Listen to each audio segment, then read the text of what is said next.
First, thank you very much for having me over here and for the introduction and everything else. And Assalamu alaikum. So my objective today is to get you guys excited about innovation, but also get you excited about how to deal with the future, the rapidly changing world that's happening, and how do you guys actually take advantage, not be fearful of change, but be excited about change and do something about it. So four things. One, why do we need to innovate? I don't think we need to tell Dubai why you need to innovate. You've been innovating for the last many years, but doesn't mean you've got to stop. You've got to keep on going. Talk about how to generate big ideas about what's important, what's relevant tomorrow, and making sure you're choosing the right ones versus the wrong ones. Next thing is how do you make it real? Making it real is the hard part. Idea generation is kind of easy. Lots of people have ideas. It's the hard work of rolling up your sleeves and making it real. That's where the real stuff is. And the last part is what are you going to do Monday morning? Right? So there's no point coming to a session and have nothing to do on Monday. So that's the objective. Let me share with you just basically a picture of, I was 4 years old, and my father held my hand. He walked me outside, and some of you were not even born, 1969, 60. And my dad looks at the moon and he says, look up there. And I looked at the moon, and he says, there are people walking on there right now. And this was 1969, and it was the first man on the moon story. And as I stood there and looked at my father's face, my father was amazed that somebody was able to put a man on the moon. And as a 4-year-old, to see your father say that was very inspiring. And he says, look at those guys, they can do anything. And it was at that day when I said, I wanted to be one of those change makers too. So change makers is inspiration. At some point in your age, you say, I want to be that. Right? So when's your change maker? And as he told me to look at the moon, it was funny. I remember still at 4 years old looking at the moon, and I swear I saw somebody walking on there. At 4 years old, you can see anything, right? And so I saw the little people walking, and there they were, people walking on the moon. So the question here is, you know, people are change makers. People have been changing things forever. Why can't you be change makers yourself? We need to be change makers too, right? So your inspiration. So here's what we are seeing around the world. Trends are happening. The world is changing rapidly. I used to work at Motorola. You guys remember the StarTech phone? Yeah, so those who are a little older might remember. Motorola was the Apple and the Google and the Facebook, the greatest company on the planet in the 80s and 90s. My team made the lithium-ion batteries which are on your cell phone today. It was my team who made all the patents and all the technology for doing that. And as a result, when my kids ask me, what have I done? I show them a phone. And that's my game, is what I've done for them. But the point is, it took about 60 years for Motorola to get destroyed. Eventually, the world changes, and Motorola could not adjust and adapt to the changing world. And then came Nokia, BlackBerry, then eventually Apple, completely changed everything. So in the same way, though, in the last 10, 15 years, things are changing even faster. The pace of change that we are used to has compressed. So what used to take 50 years for a company to disappear, competition to come, countries to come up and go down, it's now happening in a much shorter time. Amazon, in less than 8 years, destroys the book industry, changes it completely. Netflix changes the way we watch movies today. We don't need a television in your hotel room anymore. It's always on your iPad. The world has changed on that. Streaming. Airbnb, there are more hotel rooms in New York than hotels anymore. So Airbnb is making more money than actually hotels. And of course, Uber is changing the game again. And for all these companies, as the change happens, as they destroy the old people, they are fearful of getting destroyed themselves. The change is happening that they too will not be there tomorrow. And this is the world we live in. So in this changing world, we can get scared and say, oh my God, well, we can't compete, we can't do much with this. Or we can embrace saying maybe we are the change. And if we are the first one to change, then maybe we can make a big difference. So the question is, how do you organize yourself in your thinking for the change that you want to own? In every place, if you don't do anything differently, you might continue growing and eventually you go flat. Eventually things flatten out. Whether it's more people coming as tourists into the country, or whether it's basically revenue growth of some type of other, if you don't change, if you keep on doing what you did yesterday, today, and you do that tomorrow, then eventually you're going to fail. The expectation is always that you got to do more. And that expectation is what drives Dubai even, where you hear statements like we don't want to be second, we want to be first, we want to be two times bigger, 10 times faster. And those expressions drive innovation, right? So wherever you are, you can't be happy. But the problem with that is, of course, there's a gap. And how do you fill that gap with new things? So here's the thing. If you really want to close that gap of what to do next, you have to plant some seeds today, ideas. Those ideas will eventually grow into a tree or a plant. As the tree gets bigger, it'll bear fruits. And hopefully when the fruits are ready, the market will eat them. And that's what you have to do. You have to plant seeds today for things which take time to develop. Eventually, you got to harvest. Now the problem for all of us is this. How do you know what seeds to plant today for a market in the future? You might plant apples and the market says, I want oranges. How do you know today what you should plant? Because you might plant something and it'll be wrong. And it is for that reason innovation is the hardest thing in the world, because you have to predict what the future looks like. And you have no data. You've got no evidence of what that future looks like, unless you've got a grandmother with a crystal ball, or you can read the hands or something, and maybe that's some way to do it. But most of us do not have a way to predict the future. So the question is, how do you predict the future? Any suggestions? Sorry? I would like to be the Nostradamus, but the reality is none of us is going to get this right. But we have to try and predict the future. And we have to. Yes? We have to put different scenarios for the future and work for the scenarios. We have to predict the future right now. Yeah, so scenarios. You can imagine a future. So if you watch a movie like Minority Report, this is a movie of science fiction. And they say this is what the world will look like in the future. If you guys watch Black Mirror, have you guys seen that on Netflix? When you watch science fiction, then you might be able to predict the future. When I went to work at Motorola, the first day of my job, they made us go watch Star Trek. The whole team, there were 30 of us, all scientists, engineers. They said, you guys are going to watch Star Trek. Star Trek on your first day of work. We said, what a great job. Right? What a great job to work for. Next day we come back, they said, again, watch again more Star Trek. On Friday, the CEO came to us and he said, what did you see? What did you see?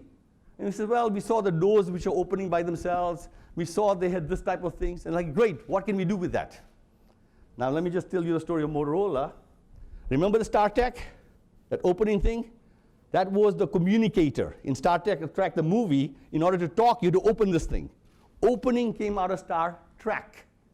And therefore the phone's name was Star Trek. The next thing we saw is when you walk up to the door, the doors open automatically and close. Today, you guys are not surprised by that. Back then, how did that door know you were a good guy or a bad guy? How did the door know who to open for? That was the beginning of the RFIDs, radio frequency identification. It didn't exist in 1990, 1992. Then this guy had these guns, and they called them tasers, lasers back then, right? There was a phaser.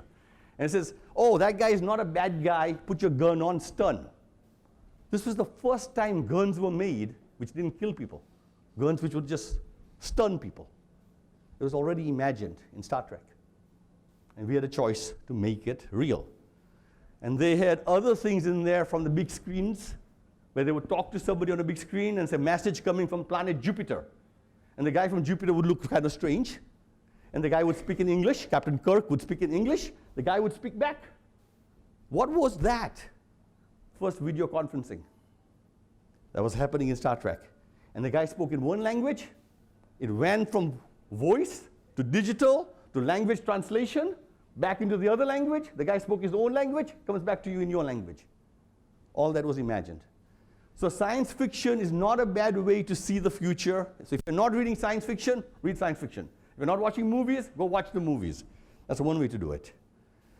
But the better way to do the future is looking at trends.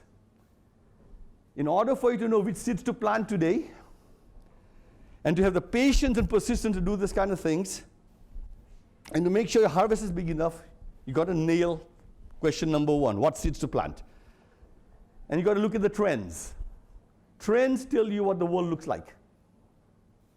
Trends forecast what the world will look like. In the United States, we have a trend right now. the trend is Hispanics, Hispanic population. What does that mean? The population of Hispanics is increasing in the United States.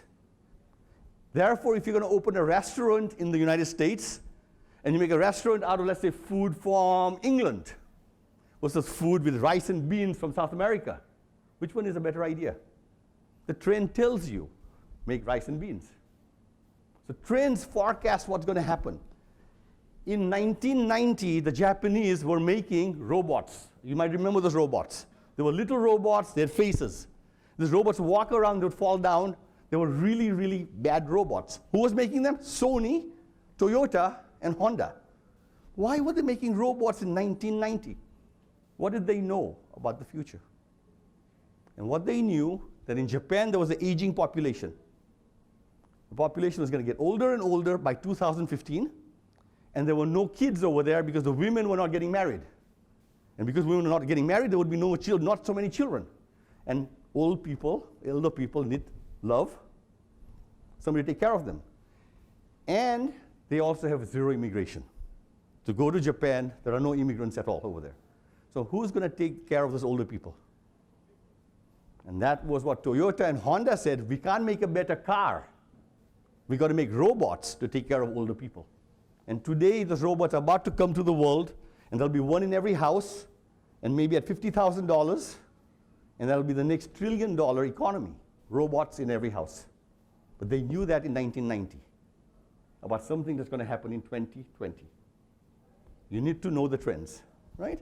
So there are 4 trends which are really important for me to pay attention to. Just want to kind of seed you with some trends. One is, of course, green. We are going to the place where all our energy is going to come from the sun. The sun is an amazing source of energy, and we'll use solar, we'll use wind to do everything.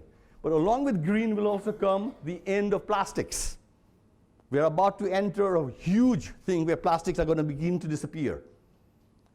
But on the other side, we'll also see the end of oil because of energy. And we'll see other things where we'll have circular economies. You need to think solutions which are circular. Similarly, connectivity is here. Connectivity is sensors, computational connectivity. Everything we do is known. If you want to do something, it can be done right now. You want to buy a ticket? You can buy a ticket. If you want to order a book, you can order a book. I'll share a simple story for you guys. I'm teaching in a classroom, MBA students. The lecture is about 10 minutes in. Somebody knocks on the door. Knock, knock, knock. So I look at the door to say, who's there? And the guy opens the door, and there's a guy with a pizza. So I look at him like, what do you want? It's my classroom. What do you want? The guy doesn't even look at me. He looks at the classroom and says, anybody order a pizza? And one guy puts his hand up. The guy comes, puts the pizza down, he says, thanks, and he walks out. So I walk up to the guy and say, what are you doing? Because this is not how I teach my classroom. What are you doing? He says, I ordered a pizza. I said, but why? He says, I was hungry. I said, but you can wait. He says, I don't understand. I said, why did you order a pizza? And he said, because I can. Because I can. So the way we used to live, the way I teach my classroom is now old-fashioned. I am the dinosaur. There's a new way to learn. Those students have the right to order the pizza. They have the right to look at Wikipedia. Those students will Google questions to ask me to make me look bad. That's where we're going now. The world has changed. Connectivity is here. Anything you want it now. If there's a line, you're going to lose money for it. And on connectivity, voice is here. Alexa, you guys are familiar with Alexa? Yeah? Alexa, 2 million of them were in houses in the United States right now. 2 million. And Alexa changes everything. I'm arguing with my kids. I'm telling them they're wrong. They say, Papa, wait, let's ask Alexa. Since when did the father get displaced by Alexa? Alexa is the new boss in my house. Things have changed. Connectivity is here, right? The funny story on Alexa was about a couple of years ago, a DJ, a radio DJ, basically says, let's play a joke. He says, I don't know how many houses are listening to this station right now, but he says, Alexa, in 12 houses in the United States, Alexa woke up. And he said, order a dollhouse from Amazon. And 12 houses ordered dollhouses through the radio's voice into the Alexa. And this is a new opportunity for security, of course. Right? So the world changes again. Threats, opportunities, and growth. Change is happening. Health is going to be the biggest thing always. 20% of the GDP of most countries is on health. And the technology on health is increasing, whether it's with medicine, whether it's surgery, hospitals, whether it's real-time maintenance. But 20% of your money, all of your money, is normally spent on health. And we will spend the money because we want to live longer and we want to live better. Right? So that's a big thing over there. And the innovations in health are huge. We are going to increase our lives by 5, 10, 15 years. And in some cases, some people are hypothesizing. You'll see signs in Boston. As you're driving in the traffic, there's a sign which says, your son will live to 100 years. And then it says, and his son might live to 150. So even age is going to extend out much further because of technology. That's even the definition of family changes when you get this kind of changes. We got societal changes happening. My favorite trend is robotics. This is going to change everything. Anything you don't want to do, guess who's going to do it? A robot. Anything inconvenient, the robot will do it for you. And therefore, the question for you guys is, what are we going to be doing? What jobs are left? The future of jobs is a question. In about 2006, I did some work for LG. LG was working on the flat screen TVs, so they make LCD displays, plasma displays. And the factories are really big, and they are very special sort of factories. They cost about $8 billion to build. Really, really big, complicated factories. So when they finish building it, we go to see it. And we're looking inside the factory from the second story, looking down on the glass window. And we're like, we don't see anything. Somebody turned the lights on. And they said, no lights. You know why there were no lights? There's no humans in there. It's all machines. And that was 2006. And those guys are far ahead, which means more and more places, we're going to have more and more robots replacing humans everywhere. So think about how that's going to affect all of us.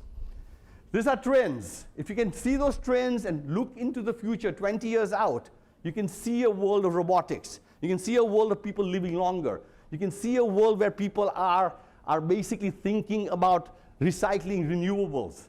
They're thinking about your house and your energy. Everything is going to be thought about. It's a different world. In that world, what are your ideas? You can't be telling me I have an idea right now to solve a problem today. Because your idea to solve a problem today may not be a problem tomorrow. But the robots might be of danger to the humanity. I mean, if our job is separated and done through robots, what we will say? We'll start fighting with each other. Our wives, the houses, the neighbors. So the question is correct. You're asking the right question. In a world where jobs are going to go away, For the benefit of the human, not to destroy their normal lives. so the objective is not to destroy the normal life, but it will change the normal life. And in that change, you want to be the first ones to say, okay, what's next? So what's happening in the United States is a new industry is growing. The new industry is games, gamification. Video games and the whole gaming industry. Entertainment is big. So people are watching more movies, people are playing more games, more activities. That's going to be a big industry. This usually comes from the United States. We're sorry about that. We're sorry about that. But this is, again, the world changes and we can slow it down or we can go with the change and be the first for the change. The point over here is be careful. Don't stand against a tsunami. The tsunami is coming. You can say, oh no, it's not coming, it's not coming. Bam, it'll hit you. It's better to get on the tsunami and surf. Yeah, so it's a choice. Part of the tsunami. I hope so. So the question for you guys is now, if you know the trends, oops. Can you help me? So if you know the trends of what's happening, technology trends and all this kind of things, the second thing you need to pay attention is demographic changes. Demographic changes are happening too, right? So, thank you. And in demographic changes, I'm using a very US-centric set of slides over here, which is basically, you got changes of demographics. African Americans in the US were very important as a population, but now Hispanics are beginning to be more dominant. That changes a dynamic in terms of how they represent each other. We got globalization happening. Today, everybody speaks English to a large extent. As much as we believe Chinese or Mandarin was going to be the language of the future, sorry, English won. English is our language. The Russian speaks to the Nigerian, to the Indian, to the Chinese in English, right? So English happened. But more than that, the globalization is, if I look at you guys all look the same with the people in Korea or the people in South Africa or the people in some other country. Like, no, we're different. Not true anymore. The phone you use, same phone. The movie you watch recently on Netflix, same movies. The food you eat, same brands. And we're beginning to get globalized to a large extent, that the jokes we make, what we laugh at, are beginning to become similar. So we become global even more faster than we've ever been. And Dubai is certainly the best melting pot of globalization, right? Baby boomers, this is the older people. These guys are a great population to think about because they're going to get older, but nobody wants to leave the planet. And if they're going to leave the planet, which is really the case, as you get to my age, you're thinking about exiting. You're thinking about, what should I do next? And I'm thinking about traveling to Machu Picchu and seeing the pyramids. I'm thinking about making sure my health is good so I can be active. How much money do I have, and how much will I spend on that? The market depends on the segments. Baby boomers in the United States, just an example, 65 million, with each one of them having $1 million. $65 million is going to be deployed into the economy as these people say, I need to enjoy my life before I leave. And they're going to make decisions on what they're going to do next. Vacations, medicine, physical, new houses, moving to warmer climate, all those things. Millennials, you guys know this millennials. Some of you are millennials. And the millennials have been a great generation because they changed the way we saw everything. And these millennials love experiences. They're not as conservative as the previous generation. And behind that is Gen X, that's my generation, which nobody cares about because we're too small. Right? There's baby boomers and millennials, but in between was us. And we now run the planet by age. But nobody cares about us, but it's a big, significant population, and they're going to spend money in a different way. And then here they are, the centennials, they're coming. This is the kids, your brothers and sisters, the little ones. Those little ones are strange, very strange. My son comes downstairs to go to school, and my mother has made breakfast for him. A mom wants to feed her kid for breakfast so he can go to school and feed his brain, right? So my wife has done that. The son's eyes are half closed as he walks down the staircase, and mom says, look, I made you breakfast. He kind of looks at it and says, mom, nah, I'm going to get mine from Dunkin' Donuts. How can a son say that to his mother? But he says it. And I'm like, I look at him and like, really? He says, yeah, I'm meeting my friends, and I just placed my order on the phone. He placed the order on the phone for breakfast. He's a centennial. Now, what is interesting about this story is not that he's a bad kid. I would like to say he's a bad kid, because you don't say no to your mother, right? If your mother makes you something, you must eat it. It's not a bad kid. He is a centennial. And what does a centennial mean? That's his way of working with his friends and his community and everything else. And what has happened is 40 years ago, most of us used to eat our food, breakfast, lunch, and dinner in the house. We never went out. About 20 years ago, people started doing lunch outside because of work.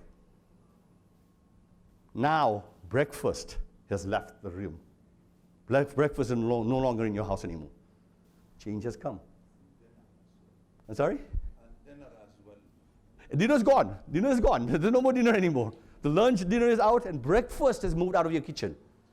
And this is the new phenomenon. In your kitchen is breakfast. It changes. All right, so demographic changes, along with the trends going on of technology, bionics, biotechnology, nanotechnology, whatever you want to call it, data science, all of that together with the demographics is where the big ideas are. Because your big idea is not about today.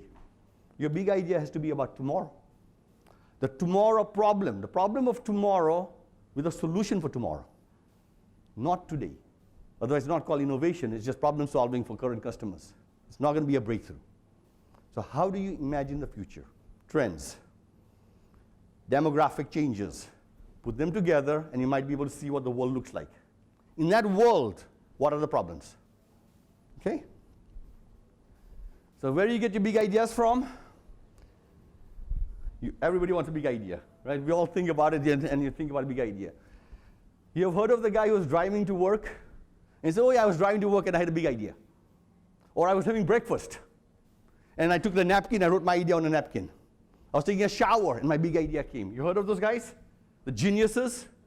And they make it seem that ideas are kind of like only for geniuses or only for a few people. But that's not really true. You can come up with ideas which are incredibly different. And the first thing to get big ideas is you got to get smart. You have to get smart, right? And we call that dots. You got to be able to get more dots. If you only have 3 dots, if you connect them, what do you get? Triangle. Not impressive, is it? If you got 4, maybe a square.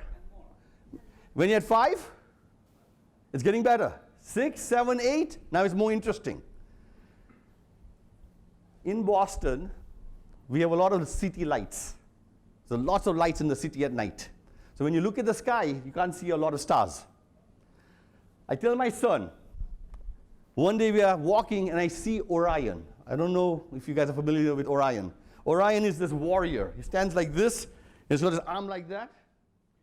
And it's a beautiful constellation in the night sky. Beautiful. And you can see it. Well, at least I can see it. So I tell my son, look up there, that's Orion. So he looks up, and he's like about 11 years old, and he says, Papa, what are you looking at?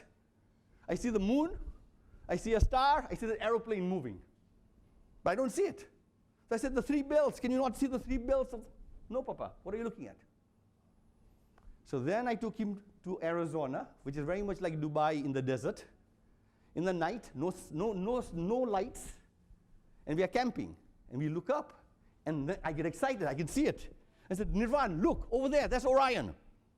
And Nirvan immediately says, Papa, I see it. And he can see the belt, he can see the legs, he can see the warrior and everything else. Now, why do you think he can see Orion now?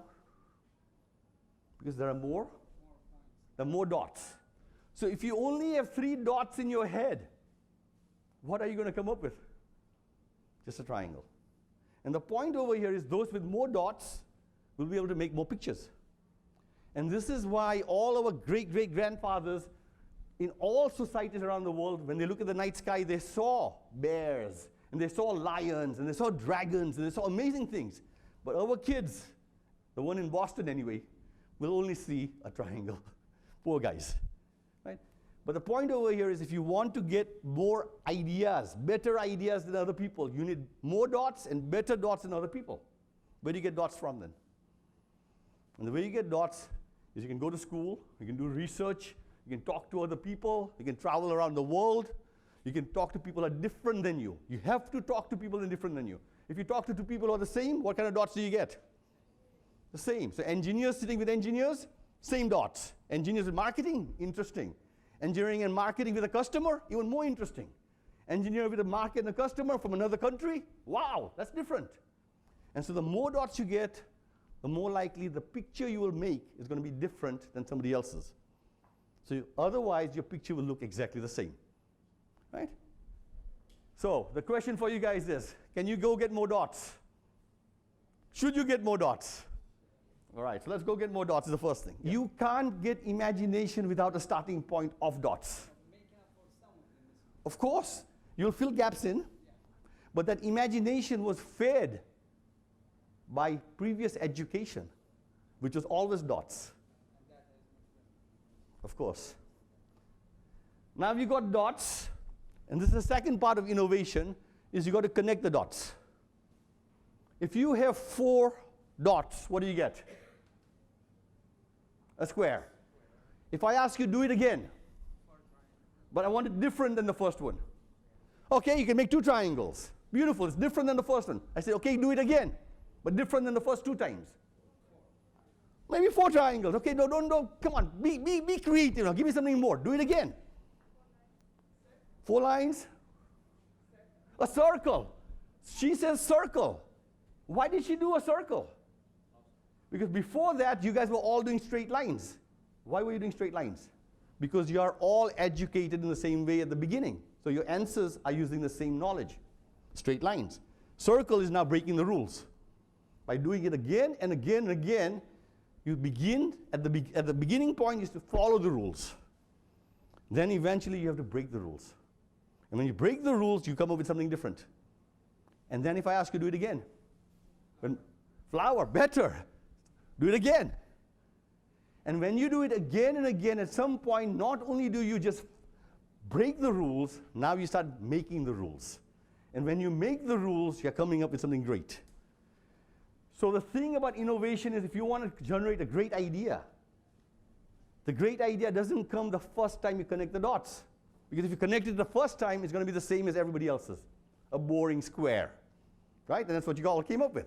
Do it again. Do it again. Do it again. Do it differently. Do it again. And at that point, you'll start breaking some of the rules. And now you might have something different than other people. Not so boring. And then if you do it again and again, you might come up with something which is completely a breakthrough. This is what the architects do. When an architect shows you a beautiful model of his building, what do you see in his office next to the trash can? How many drawings? Drawing 1, drawing 2, 3. And each drawing helped give you some more dots of how to connect, maybe not how to connect, and you get more information. And that iterative process is where you get the eureka. When those guys who are driving the car and say they had an idea in their head, or they took a shower, it's because they've been working on this for a long, long time. And suddenly it falls together perfectly, and they say eureka. Eureka doesn't happen without hard work. So what I would like you to do is the next part of innovation is you got to connect the dots and then say, nope, let's do it again. And then break it, do it again. And do it again until you come up with something really great. If you think you are there, stop for the night, go home and sleep. You'll be surprised your brain will continue working. And suddenly you'll connect again. But don't do what your amygdala tells you to do. Now, I don't know if you guys are familiar with the amygdala. In your body, the brain has 2 parts of a brain. One is called the amygdala, that's the reptilian brain. And there's the cortex, which is our logic of education. Reptilian brain basically makes things, you do things because it's easy. That reptilian brain makes you lazy. It says, if you don't need to do it, don't do it again. Lazy is part of your amygdala. And we want to do things only once, but not do it again, and do it again. You know, when you did your dissertation, how many times did you have to do it again and again? That's part of the learning process to make it better. Okay? So next question for you guys when I stop at this point is, if you want to come up with a big idea, you need to go get more dots. Talk to the taxi driver, talk to anybody, go get more dots. Talk to kids, more dots. Talk to grandpa, more dots. Talk to customers, more dots. Talk to people from other countries, more dots. Get the dots, read. Science fiction, go to conferences, but go get more dots. Second part, you've got to connect it. Don't be lazy. Do it again. Do it again. Do it again, and then come up with something which is a wow. And a wow is something you will know. You got it because you won't be able to stop talking about it. I got something. Okay? So let's make it real. How do you take the idea now? You've had a great breakthrough idea. How do you make it real? Right? So here's the challenge. You have a big idea, and you want to actually get the result. If you ask senior people in organizations, what do they think the journey from that side to that side will look like? Definitely a straight line. Most senior executives have forgotten how hard innovation really is. They forget at some point. And so they think the journey is going to look easy. And you say, look, it's not working. Why not? Go faster. And this is the challenge with innovation. That's not how it's going to be. Right? But the expectation of leadership is straight line. because we want it faster, we want it quicker, we want it cheaper. If you ask managers, people who had project management training, what do you think the journey is going to look like? If you ask project managers. Yeah, exactly. They'll say, we'll do a work plan, there'll be Gantt charts, we'll have milestones, and we'll deliver according to these dates. What do you guys think? Good luck. That's not exactly how it happens, because we don't know what we don't know. We don't know how to do some of these things. We're going to learn along the way. We're going to learn, right? But the problem is your leadership needs something to approve your plan. And this is what we end up giving. And then you get pressure from both sides because you committed and you might not be able to deliver. All right, so what do you think the real journey looks like? This is it, guys. This is not fun. It's not easy. It's not simple. But this is the journey. And I want to bring this journey to life for you so you can really appreciate it. Okay? Imagine you are the first team ever to go to South America, and you see the Amazon forest, and Queen Isabella of Spain has said, you must cross the Amazon forest. If you cross it, then we can find a path to the other side. If we can make a path, we can make money. You guys have to go from one side of the Amazon forest to the other side. Nobody else has ever done this before. You're the first team. Problem clear? So you get your backpack, you get your gun, you get your axe, you make your team. You look at the forest, and you say, you guys ready? Okay. And you step forward, bam. And the first thing you see is a river. You go right across the river? No, you try and go up to the river to see where it gets smaller. Because you don't want to go in the widest part, you want to go in the narrowest part. So you walk up, and then maybe you'll cross over the river. You see a mountain. You go straight across the mountain? No, you go around it. Whoops, another mountain behind it. Go around that one, another mountain.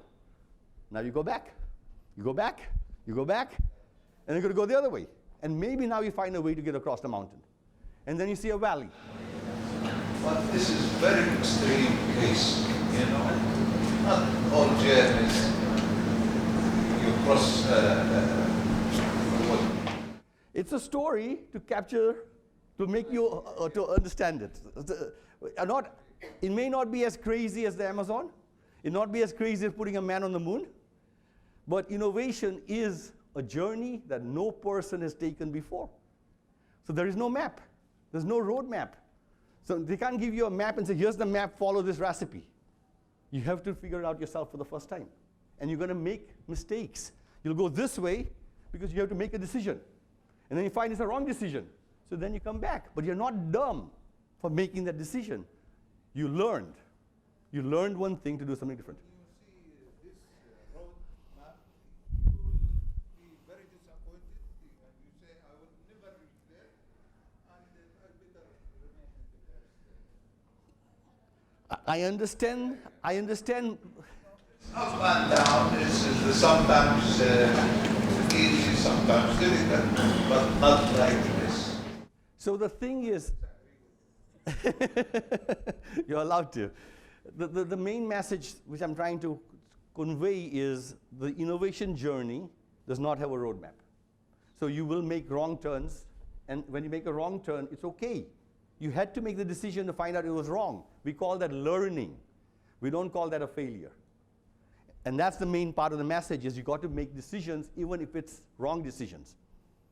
Because then you learn of what not to do. Thomas Edison, when he made the light bulb, he found 999 ways how not to make a light bulb. And on the 1001, he figured it out and says, this is it. Now, 999 is a lot of work. And some of us don't want to do that. But the point is, if we want breakthroughs, we need to develop people to be able to be persistent and to go work till they find a way to do that.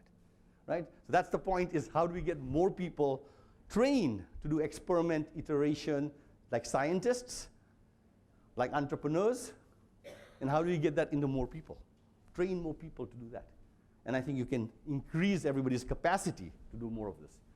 I want to just make the story clear to you. If I ask you guys to make me a cake, and I give you milk, eggs, flour, some fruits or something, and says, go make a cake. All of you guys, go. There's ovens and everything else. What's the chance that you can make a cake for me? close to zero. But if I tell you, go to the supermarket, go buy a box, and make me a cake, most of you will make a nice cake. Because on the box, there's a recipe.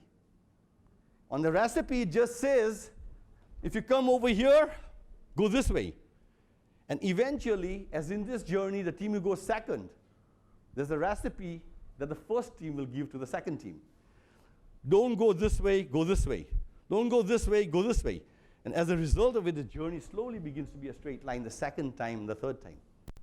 But the guys who go first, help them, especially as leaders, help them recognize they're taking risks and they're making mistakes, not because they're dumb, but because they need to learn what not to do. How to optimize resources throughout? So this is again training. How do you do the first experiment last? How do you fail fast? How do you do experiments at low cost? And this is training. You don't have to do expensive experiments, but you need to do experiments. You have to. But you learn to do it better, faster, quicker, and cheaper. And that's part of the training also, because we tend to often spend a lot of money too early, when we should actually spend less money at the beginning to test things out, and then we say, now we put money, do what we have to do. Yeah? So there are obstacles along the way. You can plan the obstacles, but I want to make sure I want to give you some recipe in here to think. In a journey of crossing the Amazon forest, you wouldn't go alone, right? You need somebody who can maybe cross a river, somebody who can climb a mountain. So you make teams. Teams are much more powerful than individuals. And you need to learn to work as teams, as people. And the team can't be made of people who are the same. Teams have to be people who are made of very different. And when we are different, we actually are not good at being friends. When we are similar, engineers hang with engineers, marketeers with marketeers, right? So we have to learn to get together even better. But teams are needed to do what we have to do. So, summarize for you guys, if you want to get a big idea, you have to use trends to see the future. Because you need to imagine the future. In that future, you've got to come up with good ideas of problems and solutions, and the only way to do it is to go get more dots. Those with more dots are going to be able to make better pictures. Those with more dots, then you've got to connect the dots. You've got to be very, very aggressive, very persistent, do it again, do it again, do it again, to come up with something which is wow. And when it's a wow, then it might be worth investing.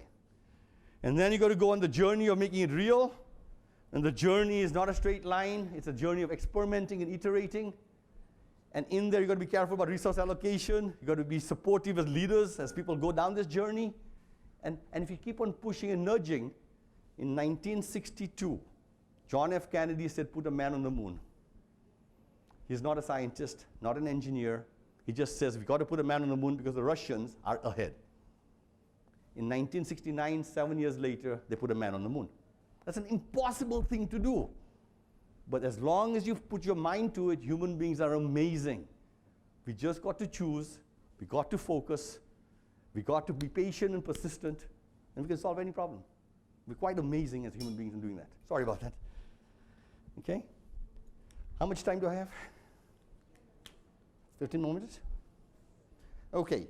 So, any questions on this part of ideas about the future, how to come up with great ideas, and how to implement? Any questions so far? Make sense? All right. Yes, go ahead. I used to think that innovation is human, only human can be creative. Now with the new artificial intelligence, do you think machines can innovate as well? Based on knowing the trends, studying the past, big data, analyzing and everything, can machine compete with us in innovation, or it's still a human being? So, at the end of the day, ideas don't get implemented without people. So that's one part of it. And people are the one who makes financial decisions of investment. And as long as we still are in the position to make investments, we will, of course, slow or speed down the implementation. Big data, artificial intelligence, all that will provide us inputs, more dots, perhaps better dots, to create better solutions. But the decision will still be ours until we give up the decision. Right now, we're not ready to give the decision up. But we will come to a day where incremental innovations will be done by by machines for sure. And we are still, the collective power of us as a group, it's phenomenal.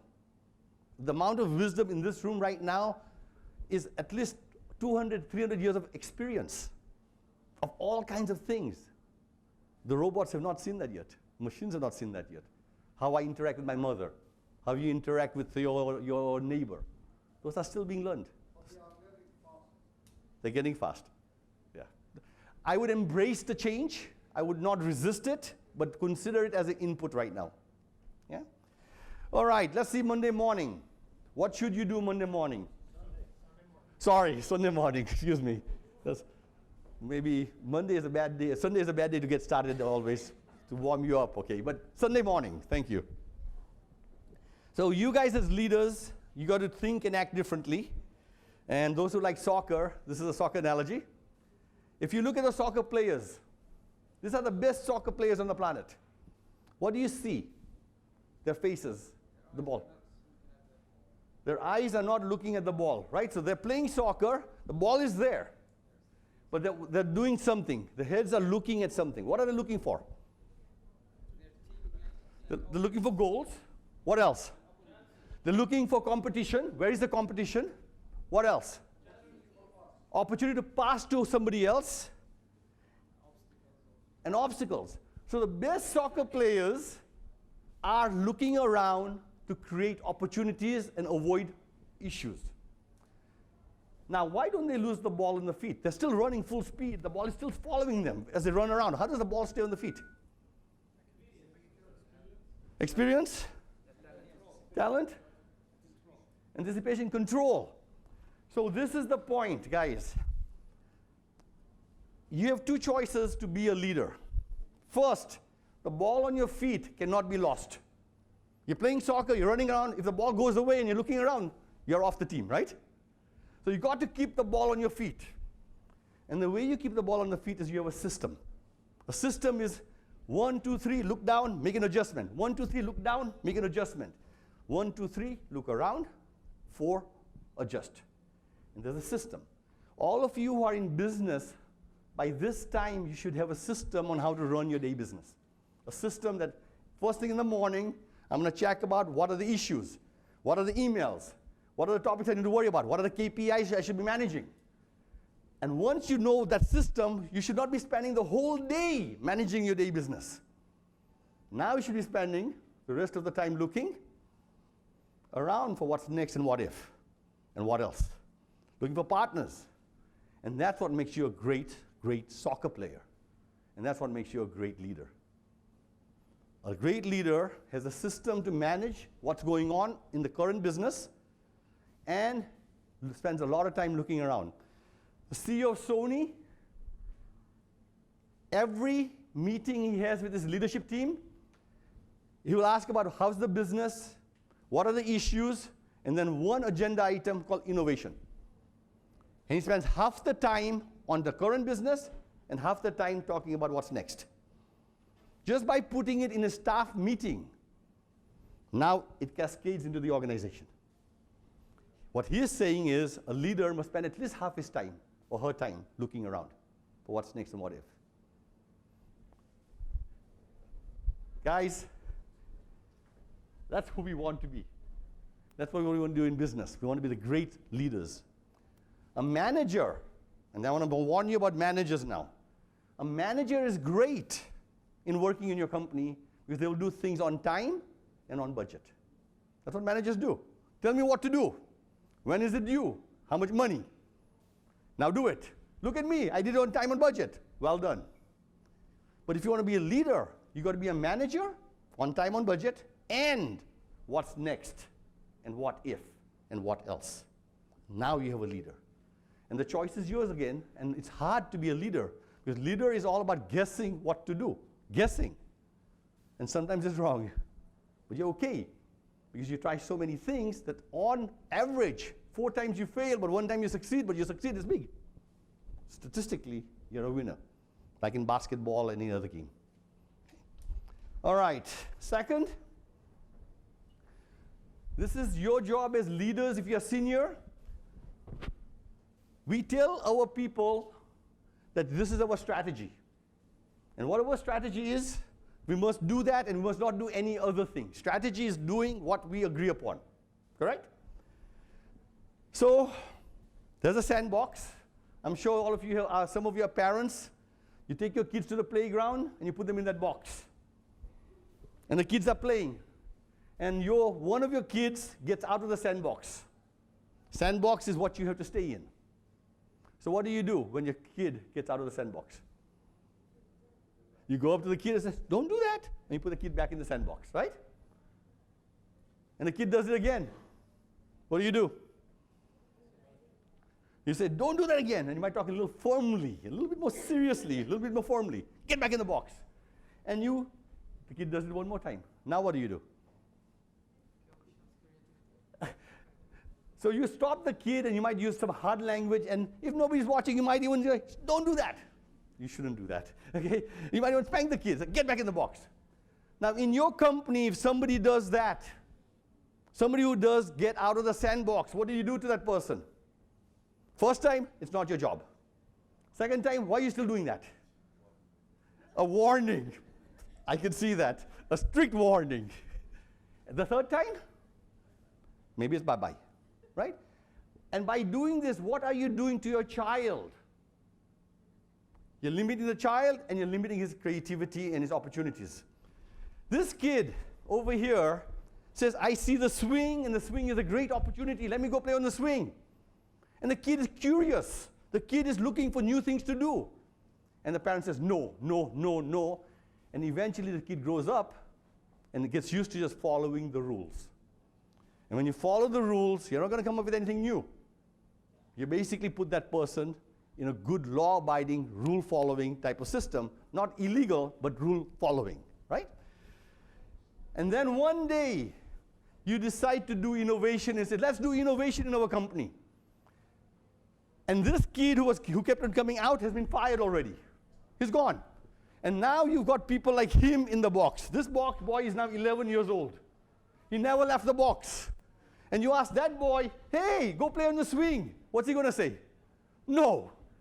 And this is the big problem in all companies, that the time when we need innovation, you've already got rid of all the people who are innovative, and you're left with the people who are risk-averse, and now you're asking them to innovate.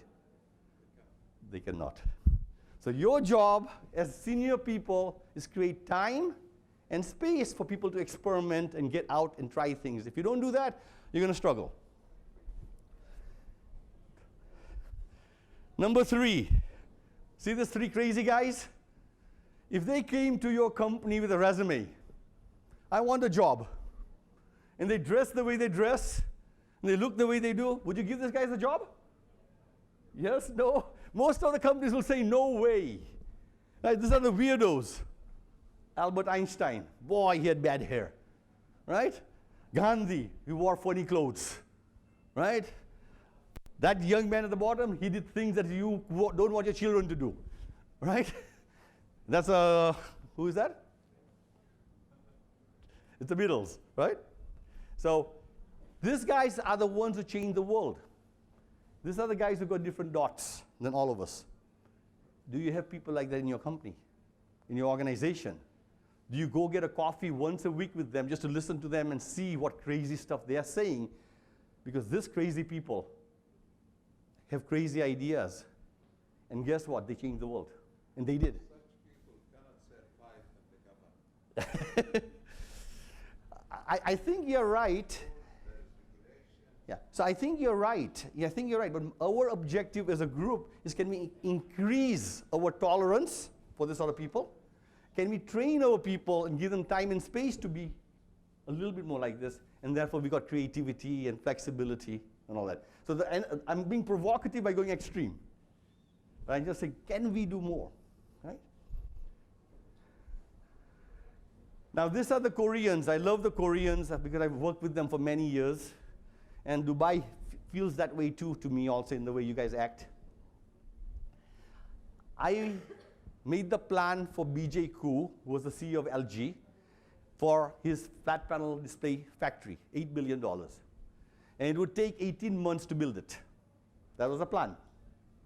So we presented to him, and BJ Koo He's the chairman of the whole company. He looks at it, he looks at me, and he does this. He goes, and there's a sound of the saliva making noise in the back of his mouth.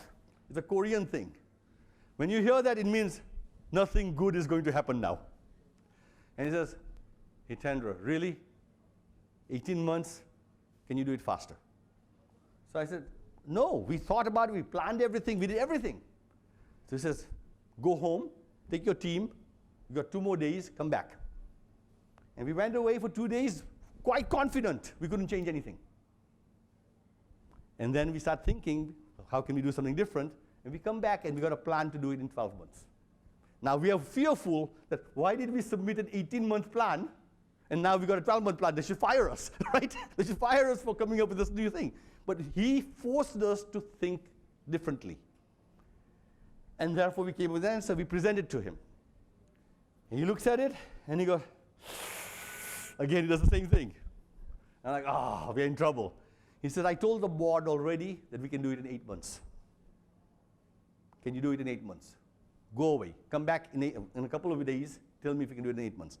At that moment, we start thinking differently. We start saying, can we find somebody else who can do it? Can we find partners? And as a result, through partnering, you can compress the time. Instead of us doing it with our team doing everything. And immediately the partnering strategy comes out of there to go faster. This is the word from Korea. It's called pali pali. In every place, Samsung, Hyundai, POSCO, you go to the chairman of the company and you say, we can do this in 3 months.